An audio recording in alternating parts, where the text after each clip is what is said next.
আসসালামু আলাইকুম এভরিওয়ান, সবাইকে ওয়েলকাম করতেছি আজকের ক্লাসে। আজকের ক্লাস আমাদের মূলত এসএসসি ও দাখিলের রসায়ন বইয়ের অধ্যায় নাম্বার 11 খনিজ সম্পদ অর্থাৎ খনিজ ও জীবাশ্ম।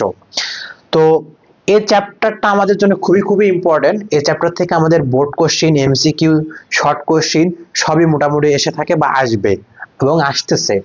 আর এই চ্যাপ্টারটা এত এত ইম্পর্টেন্ট, সেটা হলো তোমাদের পরবর্তী লাইফ অর্থাৎ ইন্টার লাইফের জন্য খুবই ইম্পর্টেন্ট। এই চ্যাপ্টারে যে মানে এত যে ইম্পর্টেন্ট একটা টপিক আছে, সেটা হলো হাইড্রোকার্বন নিয়ে বিস্তার আলোচনা করা আছে, সেটা হলো ইন্টারে যায়। কিন্তু এসএসসি তে শুধুমাত্র তার বেসিকটা একটু ধরাই দিছে। এই বেসিকটা আমরা যদি ভালোভাবে শিখি ভাইয়া, তাহলে ইন্টারে যায় ইনশাল্লাহ আমাদের কোনো প্রবলেম হবে না। আর ইন্টারে অনেক একটা চ্যাপ্টার, অনেক বড় একটা বিস্তার আলোচনা আছে, যেগুলো সবাই ভয় পায়। জৈব যৌগ অর্থাৎ অর্গানিক কেমিস্ট্রি দেখে মোটামুটি সবাই ভয় পায়। তো আমাদের সেই ভয়টা কাটার জন্য আমি এসএসসি লেভেলে এখান থেকে তোমাদের ক্লাসগুলো শুরু করতেছি এবং খুবই খুবই সহজভাবে উপস্থাপন করব। আর এটা খুবই বেসিক থেকে শেখার জন্য কয়েকটা পর্বে ভাগ করছি আমরা। ওই যে ভাইয়া 5 মিনিট 10 মিনিট 1 ঘন্টায় চ্যাপ্টার শেষ করে দিলাম, অধ্যায় শেষ করলাম, ওইরকম ক্লাস আমরা করব না। আমরা ভাইয়া বেসিক থেকে ক্লাস করব এবং তোমাদের পরীক্ষায় যদি কোশ্চিন কঠিন হয় তবুও তোমরা জানো শেষ করে আসতে পারো, প্রশ্ন জানো না বাদ যেন না থাকে, তোমরা জানো শেষ করে আসতে পারো।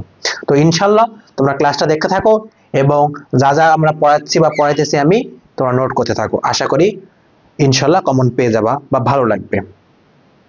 তো আমরা প্রথমে একটা টপিক নিয়ে আলোচনা করব, সেটা হলো কি হাইড্রোকার্বন। হাইড্রোকার্বন কি?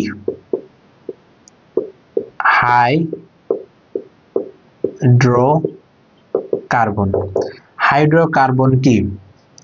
হাইড্রোকার্বন হলো হাইড্রোজেন এবং কার্বনের সমন্বয়ে গঠিত একটা যৌগ, যেখানে যে যৌগের মধ্যে কার্বন এবং হাইড্রোজেন থাকবে।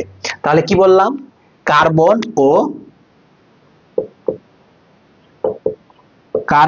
ও হাইড্রোজেনের সমন্বয়ে গঠিত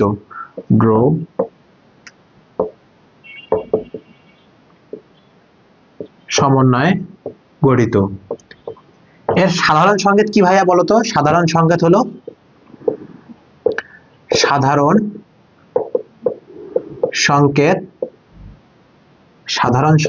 CXHY।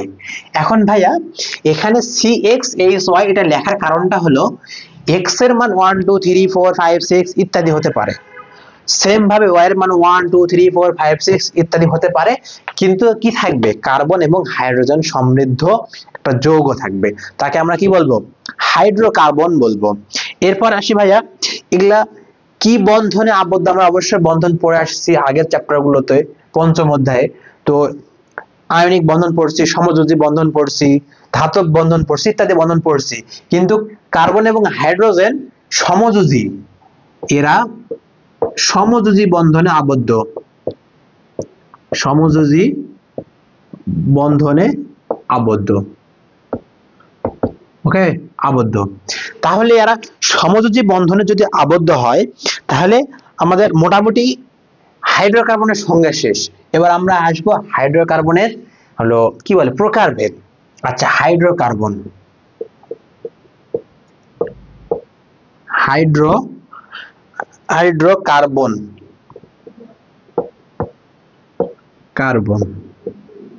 আচ্ছা, আমি একটা প্রথমে চার্ট দেখাই, তারপর আমি একটা একটা করে সংজ্ঞা লিখে দেব এবং তোমাদের উদাহরণ দিয়ে বুঝাই দেব, তোমাদের জানো সহজ হয়। চারটা দিলে তোমাদের ইজিলি বুঝতে সুবিধা হবে। আচ্ছা, প্রথমে ভাইয়া হাইড্রোকার্বনকে প্রথমত দুই ভাগে ভাগ করা হয়। একটা হলো অ্যালিফ্যাটিক আর একটা কি অ্যারোমেটিক। এগুলো আমি বলতেছি, অ্যালিফ্যাটিক আর একটা কি ভাইয়া? অ্যারোমেটিক।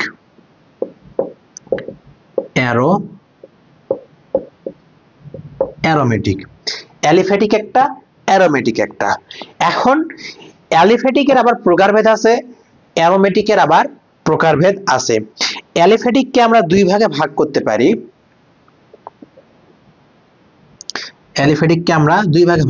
পারি। একটা হলো মুক্ত শিকল হাইড্রোকার্বন, একটা বদ্ধ শিকল। কি? মুক্ত শিকল হাইড্রোকার্বন, আর একটা কি ভাইয়া? বদ্ধ বদ্ধ শিকল হাইড্রোকার্বন। এই যে আমরা দুই ভাগে ভাগ করলাম। এখন এই যে মুক্ত শিকল আর বদ্ধ শিকল আমাদের অ্যারোমেটিক এখান থেকে মানে এসএসসি লেভেলে এটা আরো ভাগ আছে, মানে প্রকারভেদটা আরো ডিফারেন্ট টাইপের হয়। আমাদের এসএসসি তে সহজ করার জন্য আমাদের এই দুই মাত্র এই সহজ পদ্ধতিতে ভাগটা করেছে আমাদের শ্রদ্ধেয় স্যারেরা। আমরা সহজভাবে পড়বো। আমরা যখন ইন্টারে উঠবো তখন ভাই আরো একটা ডিফারেন্ট টাইপে আমরা একটা প্রকারভেদ বের করব, এবং সেটা আমি এখানে ক্লাস আপলোড দিব। তোমরা চাইলে করতে পারো যদি ভালো লাগে, আর না লাগলে তোমার শুধু এসএসসি টাই করবা। আর তোমাদের বড় ভাই আপুদের জন্য আমি ক্লাস আপলোড দিব এইচএসসি। এই যে মুক্ত শিকলকে আবার দুই ভাগে ভাগ করা যায়, একটা হলো সম্পৃক্ত, একটা কি সম্পৃক্ত, আর একটা কি ভাইয়া অসম্পৃক্ত। অসম্পৃক্ত। সেম ভাবে বদ্ধ শিকলকেও ভাগ করা যায় দুই ভাগে, একটা বদ্ধ শিকল সম্পৃক্ত সম্পৃক্ত আর অসম্পৃক্ত। অসম্পৃক্ত। তাহলে সম্পৃক্ত এবং অসম্পৃক্ত ভাগ গেল আমার কিসের? প্রথমে হাইড্রোকার্বনকে দুই ভাগে ভাগ করা যায়, অ্যালিফেটিক, অ্যারোমেটিক। অ্যারোমেটিক এখান থেকেই ক্লোজ, এসএসসি লেভেল এখান থেকেই পড়বো। অ্যালিফেটিককে আবার দুই ভাগে ভাগ করা যায়, মুক্ত শিকল একটা বদ্ধ শিকল। মুক্ত শিকলকে আবার দুই ভাগে ভাগ করা যায়, সম্পৃক্ত অসম্পৃক্ত। বদ্ধ শিকলকে আবার দুই ভাগে ভাগ করা যায়, সম্পৃক্ত এবং অসম্পৃক্ত।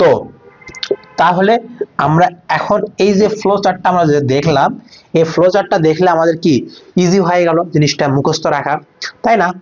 এখন আমরা একটা একটা করে লিখবো, যেমন এটা সংজ্ঞা লিখছি, একটা একটা করে সংজ্ঞা লিখবো এবং একটা একটা করে কি উদাহরণটা দেখবো। তো ওকে ভাইয়া, আমি এগুলা একটু মানে আমার জায়গা শর্টের কারণে মুছে দিলাম। আর তোমরা ক্লাসটা ক্ষমা সুন্দর দৃষ্টিতে দেখবা। আমার একটা সেই মানে হাই লেভেলের স্টুডিও না, এখানে অনেক অনেক নয়েজ আসতে পারে এবং সেই লেভেলের সেটআপও নাই, লাইট সেটআপ। আমার চেহারা যা দেখা যায়, কিন্তু তোমার ক্লাস বুঝতে পারতেছো কিনা, ক্লাসের কোয়ালিটি মানে লেখার কোয়ালিটি বুঝতে পারতেছো কিনা, এটা ইম্পর্টেন্ট। আমার চেহারা এখানে কালো দেখা যাবে বা অনেক সময় ফোকাসও মারতে পারে, কারণ যেহেতু আমার ক্যামেরাও ভালো ক্যামেরা না এবং আমার লাইটের সেটআপও ভালো না। তো ভাইয়া হাইড্রোকার্বন সম্বন্ধে আমাদের শেষ। আমরা এবার ওই ফ্লো চার্টের যে আমরা ভাগ করেছিলাম, প্রথমে কি ভাগ করেছিলাম? অ্যালিফেটিক আর অ্যারোমেটিক। অ্যালিফেটিকের অনেকগুলো প্রকারভেদ আছে, এজন্য আমি অ্যালিফেটিকটাকে একটু পরে লিখি। প্রথমে আমি অ্যারোমেটিকটাকে শেষ করি। কি করব? অ্যারোমেটিক। অ্যারোমেটিক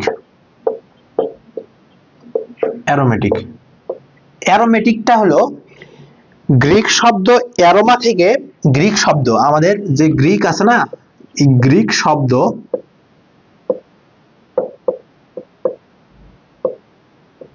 অ্যারোমা থেকে এসেছে। অ্যারোমা থেকে এসেছে।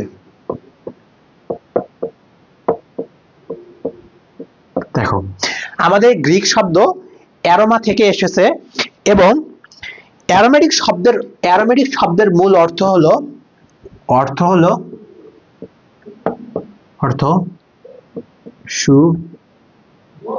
সুগন্ধ। কেন সুগন্ধ রাখা হয়েছিল? আমাদের প্রথমে যখন আমাদের অ্যারোমেটিক যৌগ আবিষ্কার হয়, তখন যে যৌগগুলো পাওয়া যাচ্ছিল সেই যৌগগুলো সুগন্ধযুক্ত ছিল, মানে গন্ধটা অনেক সুন্দর ছিল, সুগন্ধযুক্ত। তখন গ্রিক শব্দ অ্যারোমা থেকে তাকে নামকরণ করা হয় অ্যারোমেটিক যৌগ। কথা কি ক্লিয়ার? আর কোনো সমস্যা আছে? কোনো সমস্যা নাই। এবার আমরা অ্যারোমেটিক যৌগের আমরা উদাহরণ দেখব। যেমন আমাদের কয়েকটা উদাহরণ আছে, আমাদের বইয়ে সাধারণত দুইটা আছে, আরো অনেক আছে, তবে বইয়ে আমাদের দুইটা আছে এসএসসি লেভেলে। যেমন বেনজিন, আমাদের সব থেকে পরিচিত বেনজিন, তাই না? বেনজিন দেখতে কেমন? বেনজিন হলো বলয়ের মতো দেখতে, এরকম। কিভাবে অঙ্কন করব দেখো, দুই দিকে দুইটা টান দিব, দিয়ে এখানে একটা লাগিয়ে দেবো, এখানে একটা লাগিয়ে দেবো, এখানে একটা লাগিয়ে দেবো, এখানে একটা লাগিয়ে দেবো। মানে দেখো এরকম এই শেপে একটা অঙ্কন করব, করে এই যে এখানে একটা যে কোনো জায়গায় দিলেই হবে, এখানে একটা ডাবল বন্ড দিব, এখানে মানে একটা পর পর দিব, এখানে একটা ডাবল বন্ড দিব, এখানে একটা ডাবল বন্ড দিব। এটার নাম হলো বেনজিন। এটার নাম হলো বেনজিন। আর একটা হলো ন্যাফথলিন। ন্যাফথলিন। এটা দেখতে কেমন? বেনজিনের ডাবল ভাই, মানে আর যমজ ভাই। কেন বললাম দেখো ব্যাপারটা, এরকম এরকম, আবার এরকম দিয়ে এরকম, এরকম দিয়ে এরকম, মানে এই দুটো জোড়া লাগা হয়েছে এবং এখানে যে দিছিলাম, এখানে দিছিলাম, এখানে দিছিলাম, এখানে একটা দিব, এখানে একটা দিব। দেখো এটার নাম হলো ন্যাফথলিন। আমরা অনেকের বাসায় ন্যাফথলিন ইউজ করি বিভিন্ন পোকামাকড় মারার জন্য। তবে এটা সুগন্ধযুক্ত, তোমরা দেখবা যে গন্ধটা মানে সুন্দর। অনেকে আমরা কাপড়ের মধ্যেও দিয়ে রাখি যেন কাপড় ভালো বাসনা করে। এবং আমরা এটা প্র্যাকটিক্যাল, ন্যাপথলিন দেখলে বুঝতে পারি যে কেন এটা সুগন্ধ, নামটা কেন অ্যারোমেটিক রাখা হয়েছে এবং সুগন্ধ কেন, এটা আমরা বুঝতে পারি। দেখো যে ন্যাপথলিন হলো আমরা আমাদের চোখের সামনে উদাহরণ। আর এটা এই যৌগটা দেখো আমাদের কি, যৌগটা দেখতে কেমন? এটা যে দেখতে আমাদের প্ল্যানার কম্পাউন্ড না, মানে সমতলীয় যৌগ না। দেখো সমতলের মধ্যে আছে, তাহলে এটা কি যৌগ আমাদের? সমতলীয় যৌগ, সমতলীয় যৌগ, সমতলীয় যৌগ।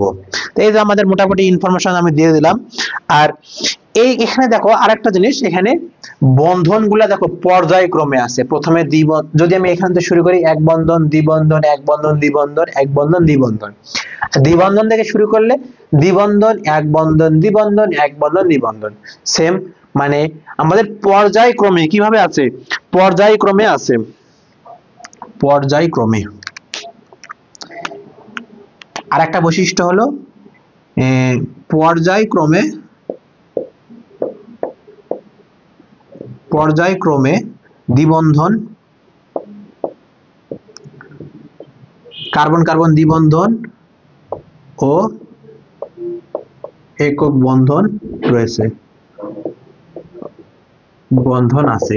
মোটামুটি আমাদের এই যে অ্যারোমেটিক যৌগের যে আমাদের বৈশিষ্ট্যগুলো লাগে, অ্যারোমেটিক যৌগ দেখতে কেমন, সবগুলো আমাদের কিন্তু এখান থেকে ডান। তাহলে অ্যারোমেটিক যৌগ আমাদের এখান থেকে ক্লোজ। এখন আমরা অ্যালিফেটিক যৌগ ধরবো। অ্যালিফেটিক যৌগ বিস্তার ভাইয়া, অ্যালিফেটিক যৌগ নিয়ে অনেক আলোচনা করব। দেখো এবার আমরা অ্যালিফেটিক আসি। অ্যালিফেটিক,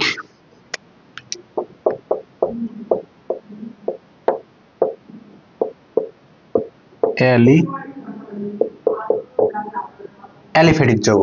অ্যালিফেটিক যৌগে আমি প্রথমে কি বের করেছিলাম? প্রথমে আমি এক নম্বরে মুক্ত শিকল, আর একটা কি বদ্ধ শিকল। মুক্ত শিকল হাইড্রোকার্বন, বদ্ধ শিকল হাইড্রোকার্বন। মুক্ত শিকল হাইড্রোকার্বন, মুক্ত শিকল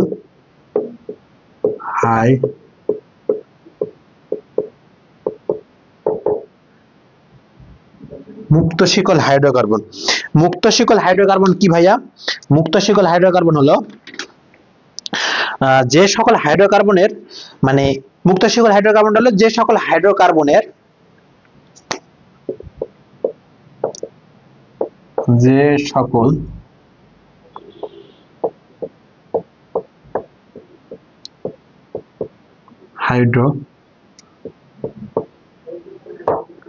সকল হাইড্রোকার্বনের কার্বন শিকলের, মানে কার্বন শিকলে হাইড্রোকার্বনের, কার্বন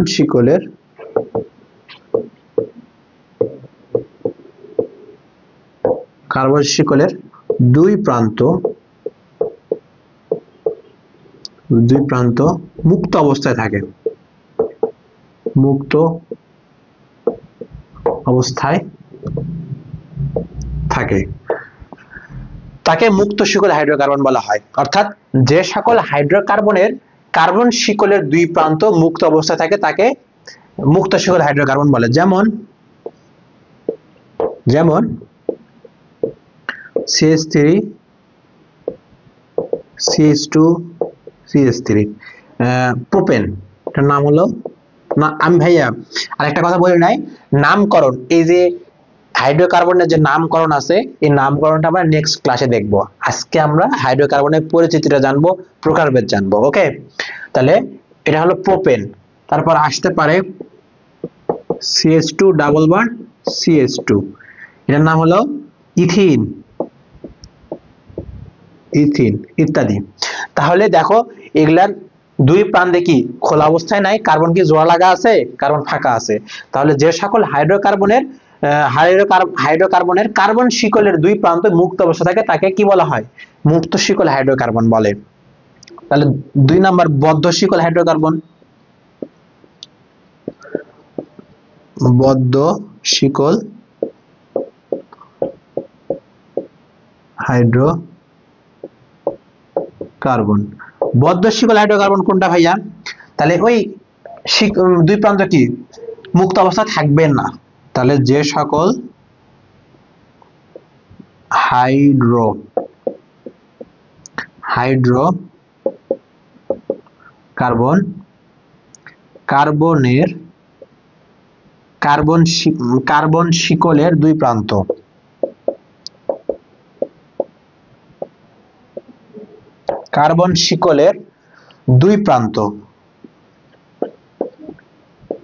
প্রান্ত মুক্ত অবস্থায় থাকবে না, মুক্ত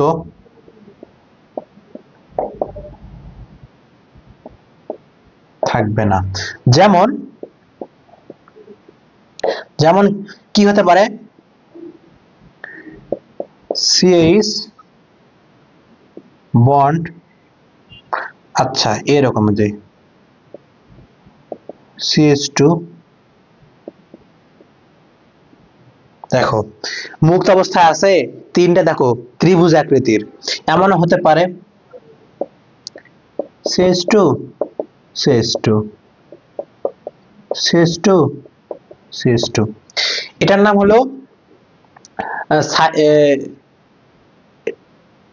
সাইক্লোপ্রোপেন, আর এটার নাম হলো সাইক্লোবিউটেন। 4টা কার্বন থাকলে বিউটেন, 3টা থাকলে প্রোপেন। তাহলে সাইক্লোপ্রোপেন, সাইক্লোবিউটেন। এই যে আমাদের অ্যারোমেটিক যৌগের প্রধান যে দুই ভাগ, মুক্ত শিকল হাইড্রোকার্বন, বদ্ধ শিকল হাইড্রোকার্বন, দুই ভাগ শেষ। এখন ভাইয়া মুক্ত শিকলের আবার দুইটা প্রকার আছে, কি সম্পৃক্ত অসম্পৃক্ত। এর আবার দুইটা প্রকার আছে, সম্পৃক্ত অসম্পৃক্ত, সেই সম্বন্ধে জানবো। আমি প্রথমে মুক্ত শিকল হাইড্রোকার্বনের দুই প্রকারটা, সম্পৃক্ত অসম্পৃক্ত, সেটা এখন আমি লিখে মানে উদাহরণ সহ বুঝিয়ে দিব। ওকে, তাহলে মুক্ত শিকল হাইড্রোকার্বনের প্রকারভেদ হলো সম্পৃক্ত মুক্ত শিকল হাইড্রোকার্বন। তাহলে দুই প্রকার, এটা এ দ্বারা প্রকাশ করি। একটা কি সম্পৃক্ত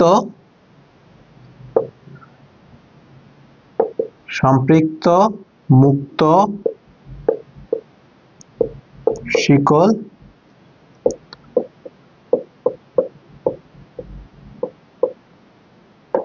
হাইড্রোকার্বন, সম্পৃক্ত মুক্ত শিকল হাইড্রোকার্বন।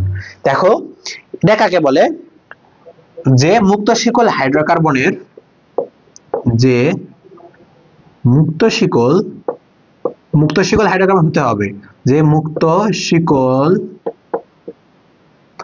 হাইড্রোকার্বনের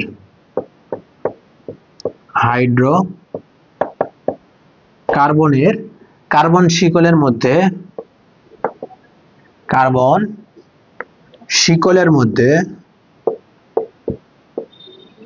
শিকলের মধ্যে কি নাই, মানে কি আছে, একক বন্ধন, মানে কার্বন কার্বন একক বন্ধন আছে। দেখো একটা বন্ধন না, বন্ড, এটা হলো বন্ড, তাহলে একটা বন্ধন। তাহলে শিকলের মধ্যে একক বন্ধন, কার্বন শিকলের মধ্যে একক বন্ধন থাকলে তাকে মুক্ত শিকল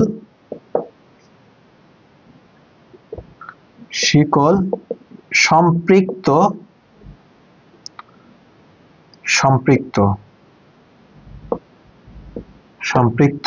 হাইড্রোকার্বন বলেন।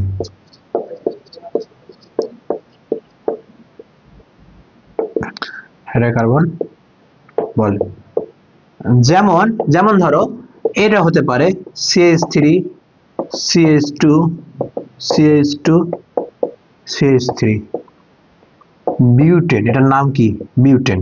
তাহলে বিউটেন মানে অ্যালকেন যৌগকে বলা হয় সম্পৃক্ত মুক্ত শিকল হাইড্রোকার্বন। আর বি নাম্বারে আছে আমাদের, সবাইকে ওয়েলকাম করতেছি আজকের ক্লাসে। আজকে আমরা দেখব এসএসসি ও দাখিলের গণিত বইয়ের চ্যাপ্টার 3 বীজগণিতিক রাশি। এই চ্যাপ্টার থেকে ভাইয়া খুবই ইম্পর্টেন্ট। এই চ্যাপ্টার থেকে আমাদের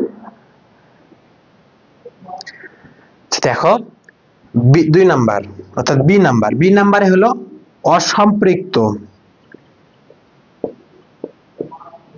অসম্পৃক্ত মুক্ত শিকল হাইড্রোকার্বন। তাহলে অসম্পৃক্ত মুক্ত শিকল হাইড্রোকার্বন। অসম্পৃক্ত কোনটা ভাইয়া? যে মুক্ত শিকল হাইড্রোকার্বনের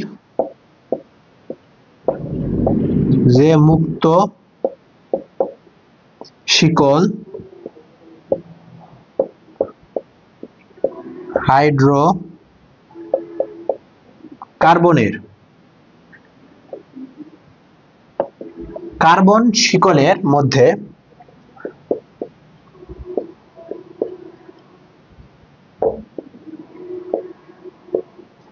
শিকলের মধ্যে দ্বিবন্ধন যেমন C++C, তারপর ত্রিবন্ধন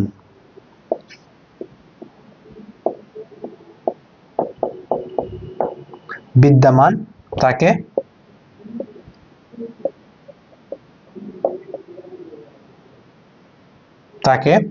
কি বলে?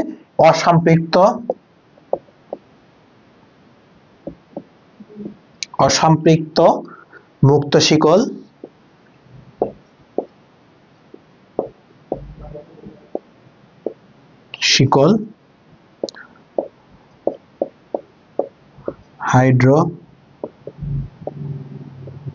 হাইড্রোকার্বন বলে। যেমন CH2 এর নাম হলো ইথিন। আরেকটা হলো CH3CH এর নাম হলো ইথাইন। তাহলে ভাই দেখা যাচ্ছে, দেখো ইথিন, এটার নাম ইথিন, এটার নাম ইথাইন। তাহলে সম্পৃক্ত হলো কার্বন কার্বন একক বন্ধন থাকলে তাকে সম্পৃক্ত মুক্ত শিকল, আর কার্বন কার্বন দ্বিবন্ধন থাকলে এবং ত্রিবন্ধন থাকলে কি হবে? অসম্পৃক্ত। এই যে আমাদের যে কথাটা বললাম, আশা করি সবাই বুঝছো। যদি না বুঝে থাকো কমেন্ট বক্সে জানাই দেবা। আর যদি ভালো লাগে থাকে আমাদের ভিডিওগুলো, তাহলে অবশ্যই সাবস্ক্রাইব করবা, লাইক দিবা, কমেন্ট করবা এবং তোমাদের ফ্রেন্ডের মধ্যে শেয়ার করবা। আর ভাইয়া এমন কোনো প্রবলেম যদি থাকে যে প্রবলেমটা আমাদের সলভ করতে পারতেছো না, তাহলে আমাদের ডেসক্রিপশন বক্সে দেখবা যে আমাদের ফেসবুক গ্রুপ, ফেসবুক পেজ এগুলো দেওয়া আছে। ফেসবুক গ্রুপে গিয়ে তোমরা পোস্ট করতে পারবা, আমি সলভ করতে চেষ্টা করবো ইনশাআল্লাহ। তো এটা আশা করি বুঝছো। ত্রিবন্ধন আর দ্বিবন্ধন থাকলে অসম্পৃক্ত, একক বন্ধন থাকলে কি? সম্পৃক্ত। এখন সেটা মুক্ত হতে পারে, বদ্ধ হতে পারে। মুক্ত হলে দুই দিকে খোলা থাকবে, আর বদ্ধ হলে ক্লোজ থাকবে। তাহলে এটা আমাদের কি গেল? এটা আমাদের মানে মুক্ত শিকলেরটা গেল। এবার বদ্ধ শিকলেরটা আসি, আশা করি বুঝছো, তুলে নিছো সবাই, মিশিয়ে দিলাম। এবার দেখো আমাদের বদ্ধটা দেখাই। বদ্ধর সেম, সম্পৃক্ত অসম্পৃক্ত আছে। সম্পৃক্তটা কেমন? এ হলো সম্পৃক্ত, ভাই পুরাটা লিখতেছি না, একটু বড় হয়ে যাবে। সম্পৃক্ত বদ্ধ শিকল হাইড্রোকার্বন, দেখো এটা এমন হবে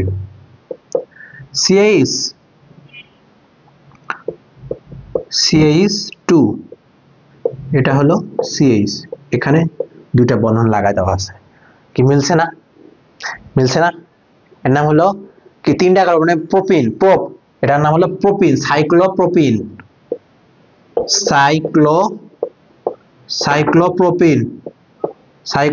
এটার নাম। ঠিক আছে, বুঝতে পারছো?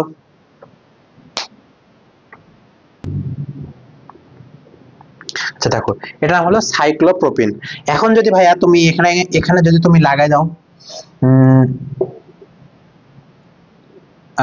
CH, আচ্ছা CH2 CH2 CH এখানে লাগালে ডাবল বন্ড, তাহলে এটার নাম কি হলো? কয়টা কার্বন? চারটা না? চারটা মানে কি? বিউটেন। যেহেতু ডাবল বন্ড আছে এজন্য সাইক্লোবিউটিন। বিউটিন। এটা হলো আমাদের কি? এটা আমাদের সরি, আচ্ছা এটা হলো সম্পৃক্ত না, এটা হলো অসম্পৃক্ত। এটা হলো অসম্পৃক্ত। অসম্পৃক্তর ক্ষেত্রে ডাবল বন্ড থাকবে এবং ট্রিপল বন্ড থাকবে। আর যদি সম্পৃক্ত হয়, সম্পৃক্ত হলে কি হবে? সিঙ্গেল বন্ড থাকবে। সেটা কি? CH2 CH2 CH2 CH2। এটা হলো সাইক্লোপ্রোপেন। সাইক্লোপ্রোপেনের মধ্যে সবগুলা কি সিঙ্গেল বন্ড না? সিঙ্গেল বন্ড মানে সম্পৃক্ত, আর ডাবল বন্ড মানে অসম্পৃক্ত। এটা হলো বদ্ধের ক্ষেত্রে। আমাদের কি দেখলাম? এটা বদ্ধের ক্ষেত্রে মানে ক্লোজ। দেখো পুরো একটা মানে এগুলা সবগুলা কি ক্লোজ অবস্থা আছে। আর আগেরটা দেখছিলাম সেটা হলো মুক্ত মানে খোলা। খোলার ক্ষেত্রে সম্পৃক্ত অসম্পৃক্ত আছে। যদি একক বন্ধন থাকে তাহলে সম্পৃক্ত, আর ডাবল দ্বিবন্ধন এবং ত্রিবন্ধন থাকলে কি আমাদের অসম্পৃক্ত। এই যে মোটামুটি আজকে আমরা মানে হাইড্রোকার্বনের প্রকারভেদ সম্পর্কে আলোচনা করলাম এবং বিস্তারিত তোমরা জানতে পারলা। আমরা নেক্সট দিন আমরা হাইড্রোকার্বনের যে যৌগগুলো আছে সেগুলোর নামকরণ শিখবো, অ্যালকেন, অ্যালকিন, অ্যালকাইন, তারপর অ্যালডিহাইড, কিটোন, এগুলো নামকরণ করব। তারপর আমরা ধীরে ধীরে একটা একটা করে অ্যালকেন, অ্যালকিন, অ্যালকাইন এভাবে একটা একটা করে যাব এবং সেগুলোর প্রস্তুতি দেখব, তাদের বিক্রিয়া দেখব এবং তাদের যে ভৌত রাসায়নিক ধর্ম আছে সবগুলো আমরা ক্লিয়ার করার চেষ্টা করব। তো আশা করি সবাই ক্লাসটা বুঝছো। ভালো থাকো, সুস্থ থাকো, দেখা হবে আগামী ক্লাসে। আল্লাহ হাফেজ।